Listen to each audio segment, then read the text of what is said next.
Hello students, कैसे हैं आप सब। उम्मीद है आप सब अच्छे होंगे।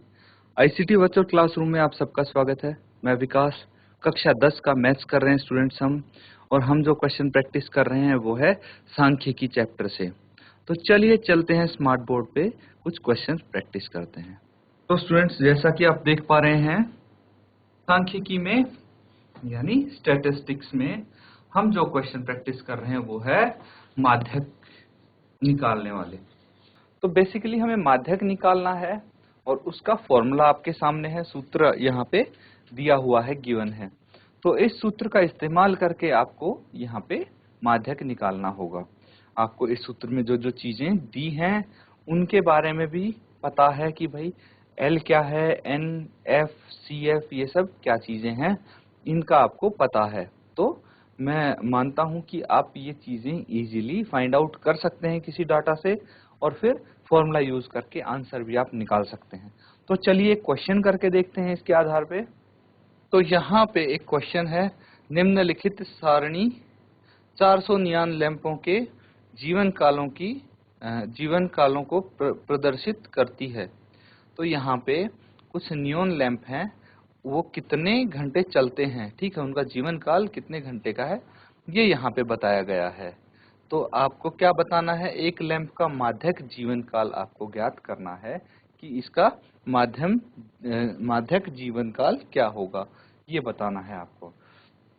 तो हालांकि जो जीवन काल घंटों में दिया हुआ है वो नंबर्स थोड़े बड़े हैं, बट क्वेश्चन सेम होगा आपका। आपको इसमें क्या फाइंड आउट करना है, सबसे पहले तो संचयी बारंबारता यानी क्यूमुलेटिव फ्रीक्वेंसी आपको निकालनी है। उसके बाद आप एन निकालेंगे और फिर देखेंगे कि भाई कौन से लैंप का आपको जीवन काल पता करना है, जो कि माध्यक जीवन काल होगा। तो बच्चों, इसको सॉल्व कीजिए, आप जल्दी से इसको क्वेश्चन को देख लीजिए, नोट डाउन कीजिए और सॉल्व करेंगे।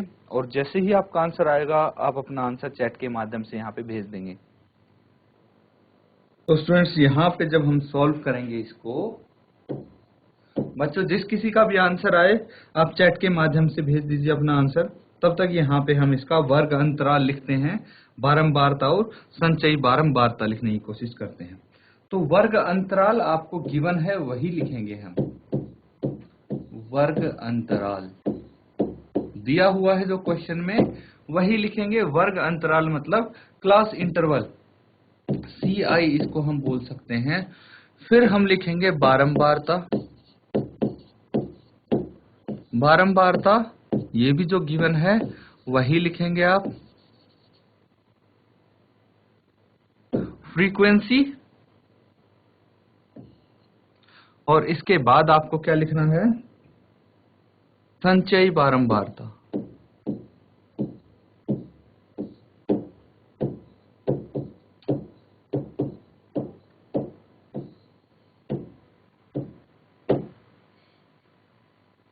संचयी बारंबारता यानी क्यूमुलेटिव फ्रीक्वेंसी। ठीक है, इसको मैं CF लिख देता हूं। तो संचयी बारंबारता हम निकालेंगे। सबसे पहले वर्ग अंतराल जो दिया था, फिर से देख लीजिए आप एक बारी। जो क्वेश्चन में ये दिया है, ये क्या हो गया, वर्ग अंतराल हो गया।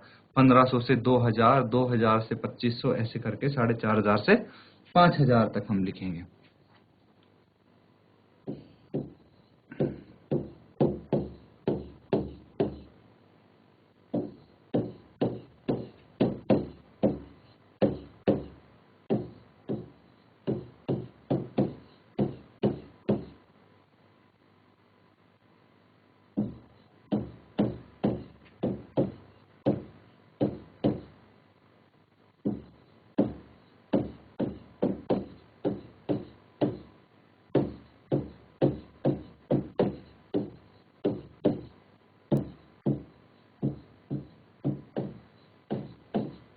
और इसी के साथ यहाँ पे दिया है आपको बारंबारता यानी फ्रीक्वेंसी दी हुई है। तो फ्रीक्वेंसी कितनी दी हुई है भाई, 1500 से 2000, 14 लैंप हैं ऐसे जिनकी लाइफ है 1500 से 2000। उसी के बाद 56 लैंप ऐसे हैं जिनकी लाइफ 2000 से 2500 है। फिर 60,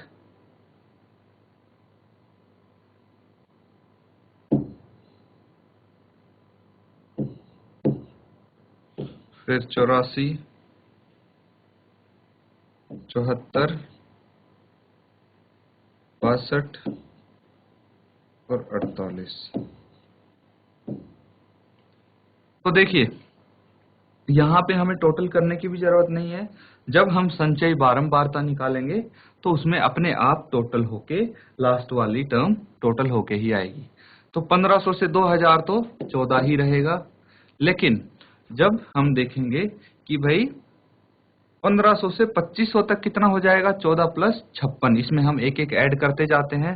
तो देखिए 1500 से 2000 कितने लैंप का है जीवन काल, 14 लैंप्स का है। लेकिन 1500 से 2500 कितने लैंप का हो जाएगा, 14 प्लस 56 करेंगे हम, कितना आ जाएगा, 14 प्लस 56 ये आ जाएगा 70। फिर 1500 से 3000 लैंप का जीवन काल कितना है, कितने लैंप का है, ये 70 प्लस 60 हम कर देंगे तो 130 आ जाएगा। इस तरह से हम ऐड करते रहेंगे, 130 प्लस 84 ये आ जाएगा 214।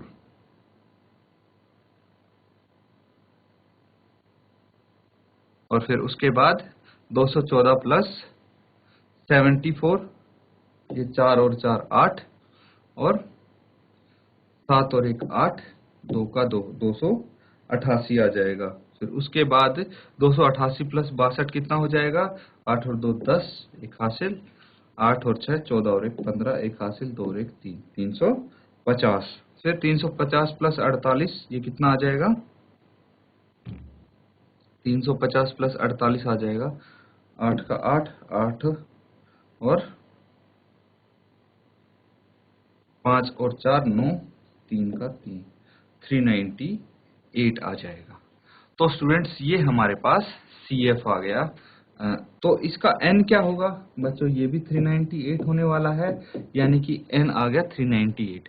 अब आपको मीडियन क्लास निकालना है, फिर उसके बाद आपको क्या निकालना पड़ेगा, मीडियन क्लास निकालने के बाद आप निकालेंगे यहाँ पे CF, F, H और L ये निकाल के फिर आप सूत्र लगा देंगे। जल्दी से इसको सॉल्व करिए। अब मैक्सिमम पार्ट इसका हो चुका है सॉल्व, ज्यादा कुछ नहीं है इसमें करने के लिए। तो सॉल्व करके आंसर बताइए अब इसका। तो स्टूडेंट्स यहाँ पे थोड़ा सा हम करेक्शन करेंगे। देखिए जो ये है 60 के बाद 86 है, ठीक है, 60 के बाद जो ये फ्रीक्वेंसी आई है ये 86 होनी चाहिए। तो हम यहाँ पे 86 की जगह 84 लिख दिया था, इसको 86 करेंगे हम। और 86 करने के बाद देखिए थोड़ा सा हमारा कम्युलेटिव फ्रीक्वेंसी में चेंज हो जाएगा, ये आ जाएगा यहाँ पे 216, ठीक है, 216। और यहाँ पे उसके बाद आ जाएगा 216 प्लस कितना है ये 74, 290,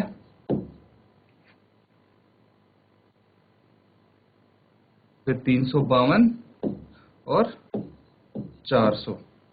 तो यहाँ पे ये 400 आना चाहिए। थोड़ा सा यहाँ पे आपको करेक्शन करना पड़ेगा, इसको करेक्ट कर लीजिए। और आपका मेथड तो वही रहेगा, तरीका वही रहेगा। तो सबसे पहले आपको क्या करना है, n/2 निकालेंगे, मतलब 400/2 इज इक्वल टू 200। तो इसका मतलब ये हुआ कि आपको 200वें लैंप, ठीक है, कौन सा 200th लैंप का आपको निकालना है कि जीवन काल कितना है, वही होगा माध्यक। फिर से मैं बताता हूं कि 200th 400 लैंप है टोटल, तो उसमें से 200वें लैंप का जीवन काल कितना होगा, वही माध्यक होगा, है ना। तो 200वें लैंप का जीवन काल कैसे निकाल पाएंगे, देखिए यहां देखेंगे तो यहां तक सिर्फ 14वें लैंप का जीवन काल निकाल पाएंगे हम, यहां तक सिर्फ 70वें लैंप का जीवन काल निकाल पाएंगे जो मैक्सिमम है, और यहां तक 130वें लैंप का जीवन काल निकाल पाएंगे। लेकिन यहाँ पे हम 216वें लैंप का भी जीवन काल निकाल पाएंगे। तो मतलब हमें यहीं पे मिल पाएगा 200वें लैंप का भी जीवन काल, ठीक है। तो इसको इस तरह से हम अप्रोच करते हैं। और n आपको पता है, ये आप लिख देंगे मीडियन क्लास, ठीक है।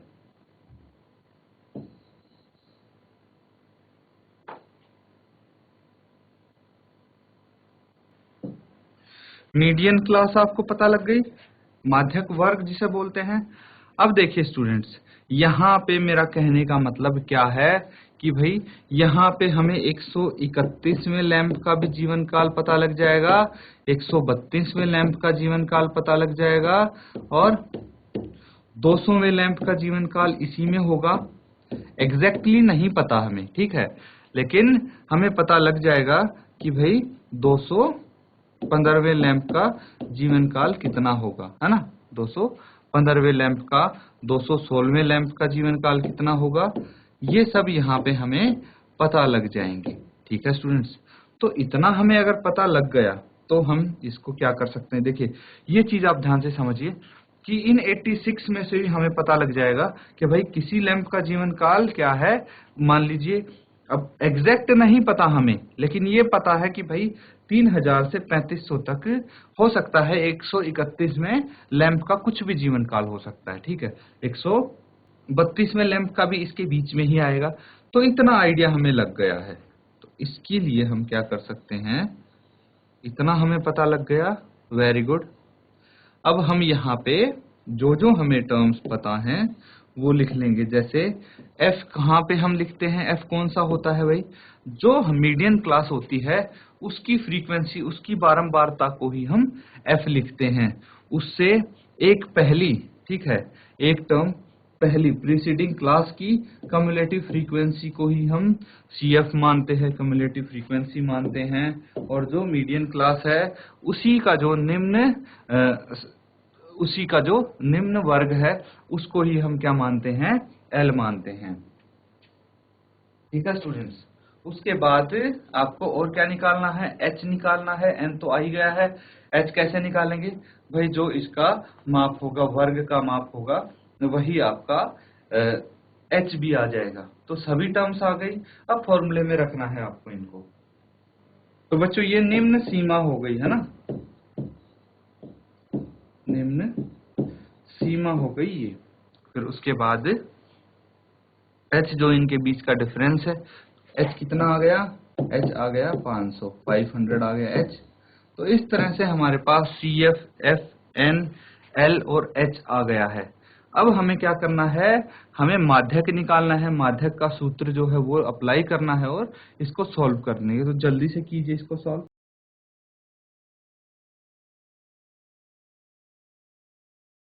तो देखिए जो जो टर्म्स यहाँ पे आई हैं वो हम लिख लेंगे। L कितना आया है 3000, H कितना है 500, F कितना है 86,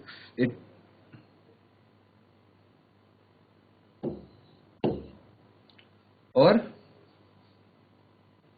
L हो गया। CF कितना है 130, N कितना है 400। ठीक है, तो ये चीजें हो गई। अब यहाँ पे आप माध्यक निकाल देंगे,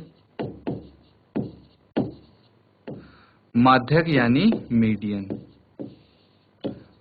फॉर्मूला आपको पता है, क्या है formula, L plus N/2 minus CF by F into H। यही फॉर्मूला है। इसी को हम वैल्यूज लिख देंगे इसकी। L की जगह 3000 आएगा, N की जगह 400 आएगा बटे 2, माइनस CF कितना है 130 है, बटे F कितना है 86 है, और H 500 है।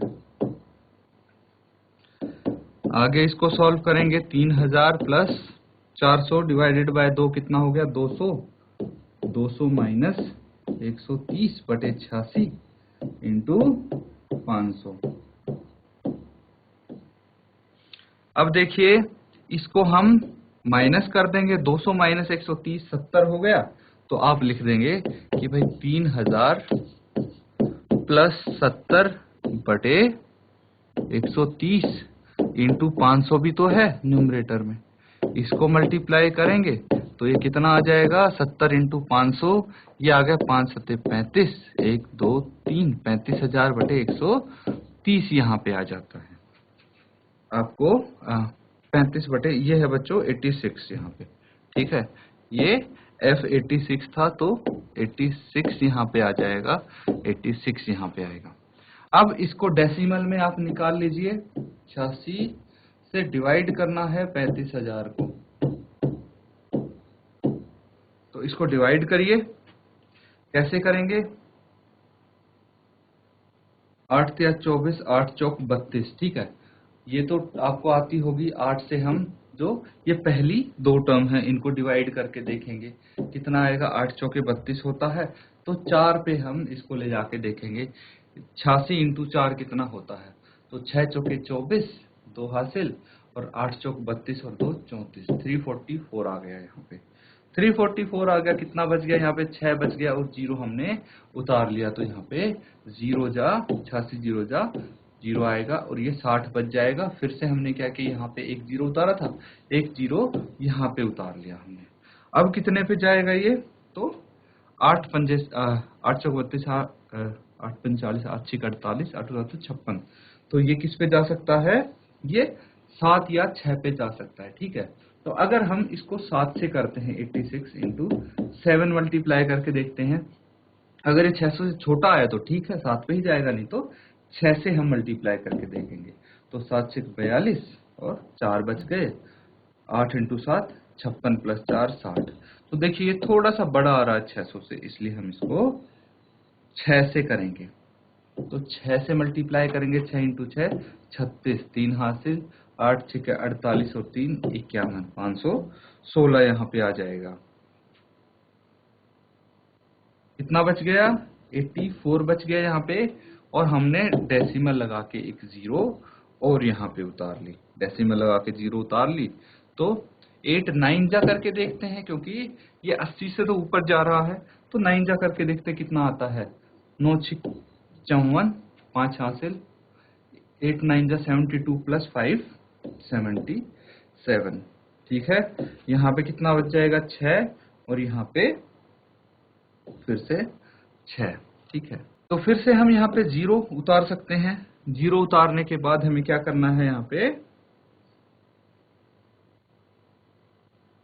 देखेंगे 660 है, तो ये 7 पे जाएगा, है ना। 7 पे जाएगा, 602 आ जाएगा, और फिर से 58, फिर 0 उतार लेंगे हम। इसी तरह ये अब कितने पे जाएगा? 58 है, तो ये 8 इंटू 7, 8 7 56, तो ये फिर से 6 पे जाएगा, ठीक है। 6 पे जाएगा, तो देखिए इसको हम यहीं पे राउंड फिगर कर सकते हैं। 5 से बड़ा है 6, इसलिए हम 7 की जगह यहाँ पे 8 लिख देते हैं, ठीक है। कितना लिख देते हैं? यहाँ पे 8 लिख सकते हैं। तो ये राउंड फिगर में कितना हो जाएगा? यहाँ पे लिखूंगा मैं 3000 प्लस ये हो जाएगा 406.97 की जगह मैं 8 कर दूंगा। इसको राउंड फिगर करना है, तो इन दोनों को ऐड करेंगे तो 3406.98 ये आ जाएगा आपका आंसर। तो आंसर किस में होगा? घंटे। मतलब 3406.98 घंटे क्या है? 200वें लैंप का जीवन काल है, ये आया है। तो बच्चों इसको नोट डाउन कर लीजिए। इसके बाद एक बारी हम जो फॉर्मूला हमने लिखा था, मैं उसको यहाँ पे आपके लिए एक्सप्लेन करने की कोशिश करूंगा। इसको नोट डाउन कर लो आप पहले।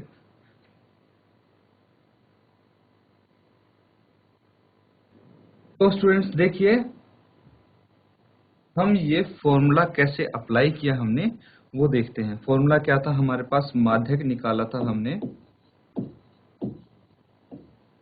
माध्यक निकाला था, क्या था? L plus n/2 minus CF बटे F इंटू H था, ठीक है। यही फॉर्मूला था, और इसमें आपने जो वैल्यूज रखी होंगी वो क्या होंगी? देखिए मैं यहाँ पे भी एक बार ये लिख देता हूँ। यहाँ पे फॉर्मूला में समझाऊंगा। माध्यक L plus n/2 minus CF बटे F इंटू H। तो यहाँ पे हमें क्या निकालना था? सबसे पहले तो हमें निकालना था जो 200वां पद है, ठीक है, जो 200वां यहाँ पे लैंप है, 200 में लैंप का जीवन काल हमें निकालना था। तो सबसे पहले तो हमने ये देखा कि 200वां लैंप कहाँ पे मिलेगा, कौन से वर्ग अंतराल में उसका जीवन काल होगा। तो उसके लिए हमने ये चीज देखी कि भाई यहाँ तक 130वें लैंप का जीवन काल हमें पता लगेगा और यहाँ पे हमें पता लग सकता है 200वें लैंप का जीवन काल, ठीक है। उसके बाद हमने ये फॉर्मूला लिखा कि भाई 200वां लैंप का जीवन काल है वो क्या होगा, L से तो बड़ा होगा, तो L मतलब उसकी लाइफ 3000 घंटे से तो ज्यादा होगी, क्योंकि भाई इसकी वर्ग अंतराल की निम्न सीमा 3000 है, ठीक है, वर्ग अंतराल की सीमा 3000 है। तो जो यहाँ पे 131वां लैंप होगा, 131वां लैंप होगा, उसकी भी 3000 या उससे ऊपर होगी, तो 200 में तो ऑब्वियसली उससे ऊपर होगी। उसके बाद हमने क्या किया, उसके बाद देखिए हमने किया H/F, ठीक है, H/F किया। ये क्या है H/F, तो H क्या है, H देखिए जो ये इसकी निम्न सीमा है वर्ग अंतराल की 3000 से ये 3500 तक, ये 500 है ना, 3000 से 3500 तक 500 है ये, तो 500 पॉइंट्स यहाँ पे हम बना सकते हैं, इस लाइन पे 500 पॉइंट्स बन सकते हैं, ऐसे ऐसे करके 500 पॉइंट्स यहाँ पे बन सकते हैं। तो 500 पॉइंट्स में अगर इस हम लाइन को काटेंगे तो उसमें उसको कितने से डिवाइड करना पड़ेगा, आपको F से डिवाइड करना पड़ेगा, ठीक है, मतलब 500 घंटे का वेरिएशन है इसमें, लेकिन इसको टोटल लैंप यहाँ पे कितने हैं 86 हैं, 86 लैंप हैं। तो हमने क्या किया, 500 को 86 से डिवाइड कर दिया, 500 को 86 से डिवाइड कर दिया। कैसे कि भाई टोटल इसकी लेंथ 500 है, उसको हमने 86 भाग में डिवाइड कर दिया, 86 पार्ट्स में इसको डिवाइड किया। तो 86 पार्ट्स में डिवाइड किया मतलब क्या है कि 86 लैंप जो हैं, हर एक पार्ट हर लैंप का वो दर्शाएगा कि भाई कितने जीवन काल उसका है। तो यहाँ पे हमने 86 पार्ट्स में इसको डिवाइड कर दिया, इसलिए H/F आ गया। उसके बाद हमने क्या किया भाई, N/2 माइनस CF कर दिया। N/2 माइनस CF क्यों किया, अब ये देखिए N/2 मतलब 200 आ गया, N/2 मतलब 200 आ गया, और 200 में से हमने जो CF है 130 उसको माइनस कर दिया। 130 को माइनस क्यों किया कि भाई जो 130 हैं वो ऐसे लैंप है जिनका जीवन काल 1500 से 3000 तक है, उनकी जरूरत है ही नहीं हमें, 3000 से ऊपर वालों की जरूरत है, इसलिए इनको माइनस करके हमने मल्टीप्लाई कर दिया H/F से, ठीक है। तो इस तरह से हमारे पास ये सूत्र यहाँ पे काम करता है और आपका जो 200वां लैंप है उसका जीवन काल निकाल देता है, ठीक है। तो आपको थोड़ा बहुत भी समझ में आया हो तो बहुत अच्छी बात है, अगर कुछ इसमें डाउट फिर भी रह गया तो आप अपना डाउट पूछ सकते हैं। ये जस्ट मैंने इसको सूत्र को समझाने की कोशिश किया इस फॉर्मूले को, ताकि आपको कुछ भी रटना ना पड़े, आप समझ के करेंगे तो बेहतर तरीके से आप चीजों को कर पाएंगे स्टूडेंट्स। अब कोई डाउट है इस क्वेश्चन में तो आप पूछ लीजिए। चलिए नेक्स्ट क्वेश्चन देखेंगे हम। तो यहाँ पे एक स्थानीय टेलीफोन निर्देशिका से 100 कुल नाम सरनाम लिए गए और उनमें प्रयुक्त अंग्रेजी वर्णमाला के अक्षरों की संख्या का निम्नलिखित बारंबारता बंटन हुआ। तो यहाँ पे आपको शायद पता हो या नहीं पता हो, पहले के टाइम पे क्या होता था कि टेलीफोन की डायरी होती थी, टेलीफोन डायरीज बनाते थे और उसमें क्या होता था कि भाई हर किसी के नंबर लिखते थे। अब तो स्मार्टफोन्स हैं तो स्मार्टफोन में फोन नंबर सेव किया, contact name and contact number सब सेव कर लिया, उसमें आपकी ईमेल आईडी भी सेव हो जाती है और डिटेल्स भी सेव हो जाती हैं किसी पर्सन का करना हो। पहले क्या होता था, पहले स्मार्टफोन नहीं थे तो पहले टेलीफोन डायरीज रखते थे, ठीक है। जैसे लैंडलाइन होते थे तो उसमें सेव करने का ऑप्शन नहीं था, तो उसके लिए टेलीफोन डायरीज बनाते थे और भाई आपके जितने भी कांटेक्ट हैं, जितने भी आपके जानने वाले लोग हैं, वो इस टेलीफोन डायरी में उनके नंबर नाम सेव कर देते थे, ठीक है। तो उसके बाद क्या करते थे कि भाई कोई एक टेलीफोन डायरी उठाई, ठीक है, टेलीफोन निर्देशिका उठाई और उससे 100 कुल नाम मतलब सरनेम, सरनेम आप सबको पता होगा कि 100 सरनेम जो आपके नाम के बाद लगता है, तो सरनेम लिए गए और उसमें प्रयुक्त अंग्रेजी वर्णमाला के अक्षरों की संख्या का निम्नलिखित बारंबारता बंटन प्राप्त हुआ। तो यहाँ पे जो भी जैसे अंग्रेजी के वर्णमाला है ए बी सी डी, है ना, ए बी सी डी, तो कोई भी अगर नाम लिखते हैं, ठीक है, नाम लिखते हैं, जैसे किसी का भी नाम हुआ, जैसे राहुल हुआ, ठीक है, राहुल, कोई भी नाम हुआ, ये तो मैं जस्ट नाम लिख रहा हूँ। सरनेम में भी भाई अंग्रेजी के जो अल्फाबेट्स हैं वो तो यूज होंगे ही, ठीक है, तो उसी में बोला गया है कि भाई एक सरनेम में कितने अक्षर यहाँ पे यूज हुए हैं, ठीक है, ये बताया गया है, जैसे 1 2 3 4 5, ठीक है, इसमें 5 हुए हैं इस नेम में। तो अक्षरों की संख्या भाई 1 से 4 अक्षर कितने में यूज हुए हैं, 6 कुल नामों की संख्या में, और 4 से 7 हुए हैं 30 कुल नामों की संख्या में, 7 से 10 अक्षर हुए हैं 40 कुल नामों की संख्या में। तो कुल नामों में माध्यक अक्षरों की संख्या आपको ज्ञात करनी है। माध्यक अक्षरों की संख्या कैसे ज्ञात करेंगे स्टूडेंट्स, वही तरीका है आपका, देखिए जैसे वर्ग अंतराल हो गया, ये क्लास इंटरवल हो गया, ये फ्रीक्वेंसी हो गई, फिर आपको कम्युलेटिव फ्रीक्वेंसी निकालनी है। कम्युलेटिव फ्रीक्वेंसी निकालने के बाद आपको पता लगेगा कि भाई कौन से सरनेम की, कौन से कुल नाम की आपको अक्षरों की संख्या निकालनी है, कि भाई कौन से कुल नाम में कितने अक्षर आते हैं। ये तो आपको कम्युलेटिव फ्रीक्वेंसी निकालने के बाद जब n की वैल्यू आएगी तो उसको 2 से भाग करने पे पता लगेगा, उसके बाद आप माध्यक का फॉर्मूला लगा के इसको सॉल्व कर पाएंगे स्टूडेंट्स। तो ये आपको होमवर्क में करना है, बिल्कुल ऐसा ही क्वेश्चन है जैसा हम यहाँ पे प्रैक्टिस कर रहे हैं, तो इसको आपको होमवर्क में करना होगा। नोट डाउन कर लीजिए इस क्वेश्चन को घर पे, जो आपको करके लाना है। स्टूडेंट्स, उम्मीद है आपको मजा आया होगा इस क्लास में, इंटरेस्टिंग लगी होगी क्लास। अब बच्चों, आपको घर पे जो होमवर्क दिया गया है वो आप हमेशा कंप्लीट करेंगे, और कोई अगर डाउट होता है किसी भी चैप्टर में, किसी भी क्वेश्चन में, तो आप बेझिझक पूछ सकते हैं अगले सेशन में। इसी के साथ आज का सेशन खत्म करते हैं। Thank you and have a nice day.